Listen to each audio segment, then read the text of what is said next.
నేను వచ్చినాక సీతారామక్క నీటికి 65 టీఎంసీల కేటాయింపులు తీసుకొచ్చిన. ఇవాళ సమ్మక్క సారలమ్మ ప్రాజెక్టు నీటి కేటాయింపుల కోసం మోడీతో కొట్లాడుతున్నా.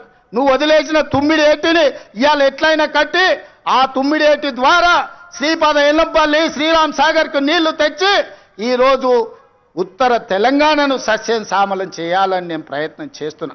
నువ్వు ఆపేసిన పాలమూరు కావచ్చు, నువ్వు ఆపేసిన కల్వకుర్తి కావచ్చు, నువ్వు వదిలేసిన నెట్టంపాడు కావచ్చు, నువ్వు నిర్లక్ష్యం వహించిన భీమా ప్రాజెక్టులను పూర్తి చెయ్యాలని ఈరోజు నేను నిరంతరం ప్రయత్నం చేస్తున్నా.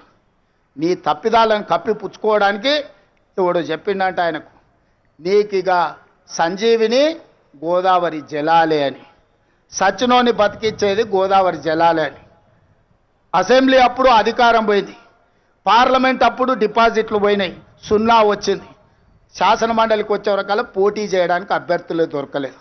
తెలంగాణలో పార్టీ చచ్చిపోయింది.